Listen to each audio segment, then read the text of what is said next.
Welcome viewers, in this video we will see the solved problem based on the Norton's theorem using AC circuit. Subscribe the channel for more videos and notifications. Soft copy of this material available in the drive. The link is given in the description box. Now we will go to the topic. Using Norton's theorem, find the current through the load impedance ZL. So this is the load impedance. It is termed as AB. The impedance is 5 plus J5. So in this Norton theorem, the complicated circuit is converted into Norton equivalent circuit. That is current source in parallel with the R Thevenin or Z Thevenin. This is the load terminal AB. So after this simplified equivalent circuit, we can easily calculate the current flowing through the load terminal by using the current divider rule. Because this complicated circuit converted into only current source with resistance R Thevenin with load resistance. So current is divided. By using current divider rule, we can easily calculate the current flowing through the load impedance. This ISC is nothing but, short circuit current is nothing but, the load terminals are short circuited and current flowing through the load terminal is calculated, that is ISC. ISC is the short circuit current by short circuiting the load terminal AB. This R Thevenin or Z Thevenin is nothing but the Z Thevenin, the impedance across A and B, when all the sources are removed. Current and voltage sources should be removed and equivalent impedance across AB is nothing but Z Thevenin. So we need to find short circuit current and Z Thevenin. So first we will find the short circuit current. Step 1. Step 1 is the short circuit current. Step 1, to find short circuit current ISC. Short the terminals A and B. We need to short circuit the load terminal, that is called ISC. So after short circuiting, the current will flow through this short circuit. It will not flow through this 10 ohm and this inductor and this resistor and inductor, because the current will flow shortest path. So that this circuit now simplified as this voltage source with the 5 ohm resistor. This can be eliminated. The current is not flowing through this, so that we can eliminate. The current will flow through only the short circuit. So that what we have 100 voltage with 0 degree voltage source is there, 5 ohm is available. So current is directly we can calculate. I equal to V by R. 100 with an angle 0 divided by 5, so that it is 20 with an angle 0 ampere. So 20 ampere with angle 0. Now next we will find the R Thevenin. R equal R Thevenin or Z Thevenin. So R Thevenin is nothing but the Thevenin across the impedance across A and B with the source is removed. Now that the source is removed, the voltage source is removed. After removing voltage source, we need to find what is the equivalent impedance across AB, load terminal AB. So by seeing this diagram, we can easily say that at this point current is diverted. So these two are in parallel, right? This 5 ohm is parallel with 10 ohm plus 10J. Resistor and inductor, these two are connected in series, that is parallel with 5 ohm, right? So these two are in parallel, so that R1 into R2 divided by R1 plus R2. R1 is 5 ohm, R2 is 10 plus 10J, so that 5 into 10 plus 10J divided by 5 plus 10 plus 10J, right? So it is multiplied 50 plus 50J divided by 10 plus 15, 10 plus 5, 15 plus 10J, right? So this 5 is taken outside, so that 10 plus 10J divided by 3 plus 2J, 5 got cancelled. Now this rectangular form should be converted into polar form. How to convert this polar form? This magnitude and angle. Magnitude is calculated square root of 10 square plus 10 square, real term square plus imaginary term square. Tan inverse B by A, imaginary term divided by real term.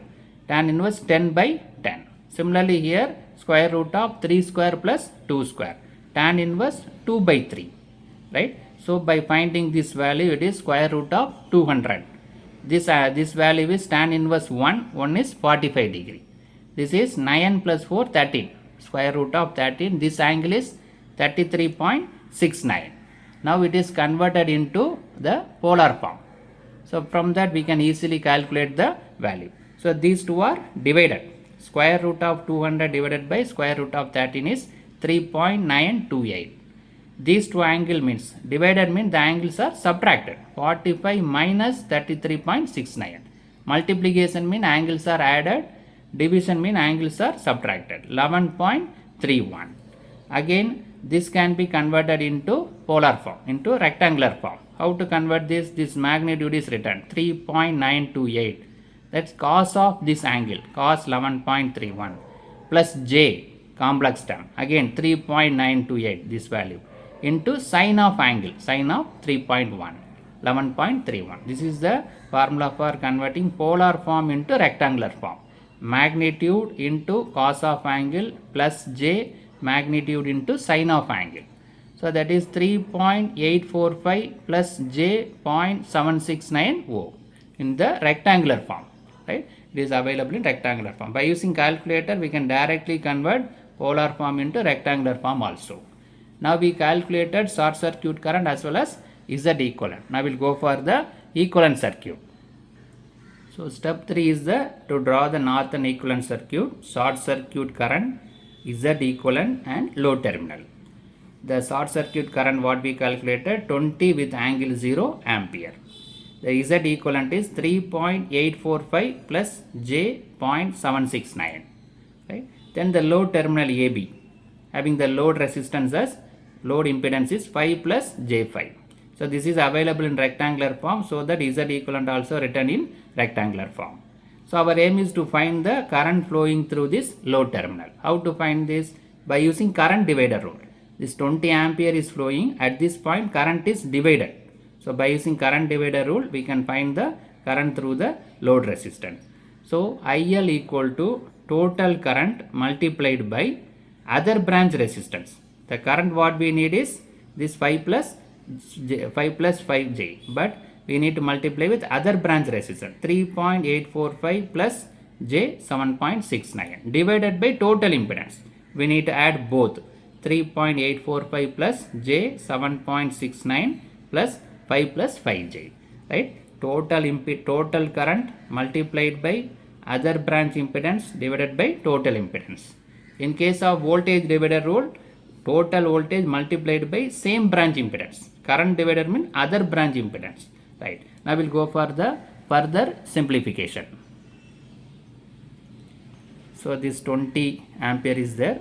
So these two are added together. 3.845 plus 5, 8.845. 0.769 plus 5, 5.769. So this can be converted into polar form. We already discussed the square root of real term square plus imaginary term square. Tan inverse imaginary term divided by real term. Similarly in the denominator also, right? So after simplification we got 3.9211 angle 11.31, this angle. Simplification of this is 10.56. This angle is 33.11, right? Now we can go for further simplification. So these two are multiplied, then divided by this angle, right? 20 into 3.211 divided by 10.66. So that we got 7.427.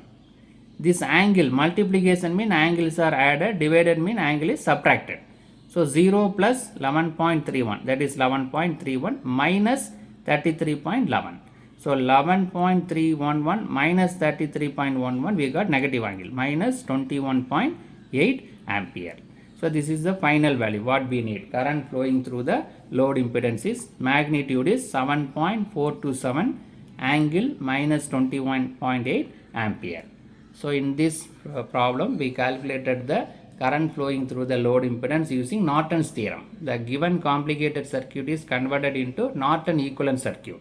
Short circuit current with impedance Z Thevenin connected in parallel. So by using current divider rule, we can easily calculate the current flowing through the load impedance. Subscribe the channel for more videos and notifications. Soft copy of this material available in the drive. The link is given in the description box. Thank you for listening.